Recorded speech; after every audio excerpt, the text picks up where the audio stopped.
प्रिय मित्रों, आज मैं आपको ज्ञानगंगा पुस्तक से सुनाऊंगा ब्रह्मा का अपने पिता काल की प्राप्ति की प्रयत्नों। ये जो ब्रह्मा विष्णु महेश्वर है, ये तीनों भाई है। लेकिन ये ब्रह्मा जी अपने पिता को पाने के लिए उन्होंने जो प्रयत्न किया था, उसी के बारे में आज आपको मैं जानकारी दूंगा। आप सुनते रहिए। अगर वीडियो को अच्छा लगे तो चैनल को सब्सक्राइब कीजिएगा, लाइक कीजिएगा, शेयर कीजिएगा।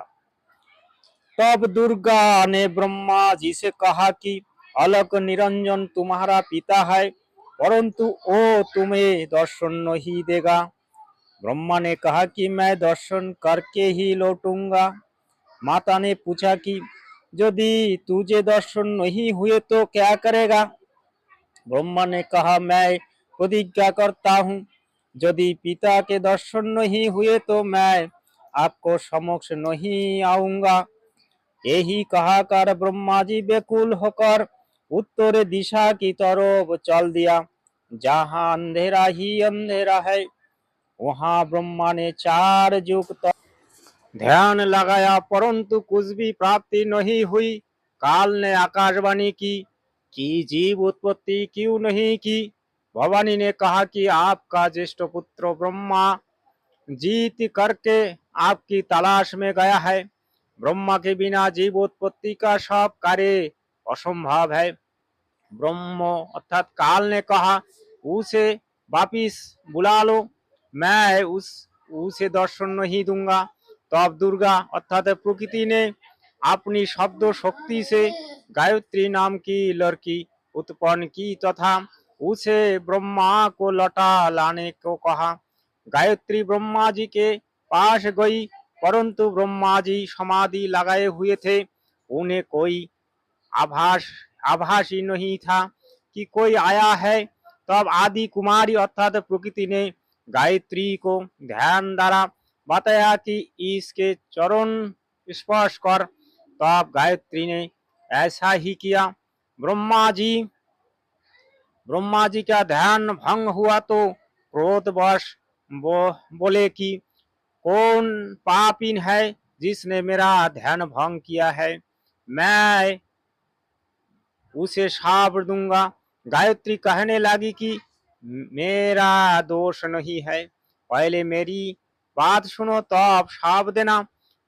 मेरे को माता ने तुम्हें लौटा लाने को कहा है, क्योंकि क्योंकि मैं तो माता के कहने पर ही आया हूँ, क्योंकि आपके बिना जीव उत्पत्ति नहीं हो सकती। ब्रह्मा ने कहा कि मैं कैसे जाऊं, पिताजी के दर्शन हुए नहीं, ऐसे जाऊं तो मेरा उपहास होगा। यदि आप माता जी के समक्ष यही कह दे कि ब्रह्मा को पिता अर्थात ज्योति निरंजन के दर्शन हुई है, मैंने अपनी आंखों से देखा है, तो मैं आपके साथ चलूं। तो अब गायत्री ने कहा कि आप मेरे साथ संभोग अर्थात सेक्स करोगे तो मैं आपकी झूठी साक्षी गवाही भरूंगी। तब ब्रह्मा ने सोचा कि पिता के दर्शन हुई नहीं, ऐसे जाऊं तो माता के सामने शर्म लगेगी और चारा नहीं दिखाई दिया। फिर गायत्री से रोती क्रिया संभोग की। तब गायत्री ने कहा कि क्यों ना एक गवाह और तैयार किया जाए। ब्रह्मा ने कहा बहुत ही अच्छा है। तब गायत्री ने शब्द शक्ति से एक लड़की अर्थात पुहोपति नाम की पैदा की तथा उससे दोनों ने कहा कि आप गवाही देना कि ब्रह्मा ने पिता के दर्शन किए हैं। तब पुहोपति ने कहा कि मैं क्यों झूठी गवाही दूं। हाँ, यदि ब्रह्मा मेरे से रोती क्रिया अथवा संभोग करे तो गवाही दे सकता हूँ। गायत्री ने ब्रह्मा को समझाया उकसाया कि और कोई चारा नहीं है। तो तब ब्रह्मा ने उहोपति से संभोग किया तो तीनों मिलकर आदि माया अर्थात प्रकृति के पास आए। दोनों देवियों ने उपरोक्त शर्त इसलिए रखी थी कि यदि ब्रह्मा माता के सामने हमारी झूठी गवाही को बता देगा तो माता हमें शाप दे देगी, इसलिए उसे भी दोषी बना लिया। यहाँ महाराज गरीबदास जी कहते हैं कि दास गरीब यही चूक धूरो धूर। भावार्थ, इस काल अर्थात ब्रह्मों के लोक में यही बुराई प्राम से ही है, तथा यहाँ काल काल के लोक में देवता भी बुराई से अछूत नहीं है। जैसे श्री विष्णु जी ने जालंधर राक्षस की पतिव्रता पत्नी तुलसी के साथ धोखा करके उसके साथ रोती क्रिया अर्थात सेक्स करके उसका पतिव्रता भंग किया, भगवान शिव ने भी श्री विष्णु द्वारा मोहित और मोहिनी रूप धारण करने पर उसके साथ संभोग अर्थात सेक्स करने के उद्देश्य से उसका हाथ पकड़ा। उसी कारण से श्री शिव का शुक्र अर्थात बीर्जो स्खलित हो गया। श्री विष्णु जी आपने वास्तविक रूप में प्रकट हो गया। आपने सुना आज इस ब्रह्म ब्रह्म अर्थात ब्रह्मा का अपने पिता अर्थात ब्रह्मों की प्राप्ति की जो प्रयत्न था, इस प्रयत्नों का कैसा हाल हुआ और ब्रह्मों को कैसे शाप मिला। आपको कैसा लगा ये वीडियो, आप कमेंट्स में बताइए। आपका ये वीडियो अगर अच्छा लगे तो चैनल को सब्सक्राइब कीजिए, लाइक कीजिए, शेयर कीजिए और वीडियो को अंत तक देखने के लिए आपको बहुत बहुत धन्यवाद।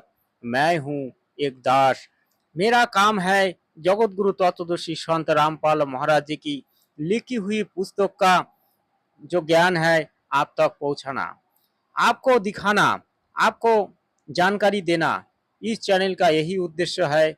आप इसीलिए इस चैनल को सब्सक्राइब कीजिए, लाइक कीजिए, शेयर कीजिए।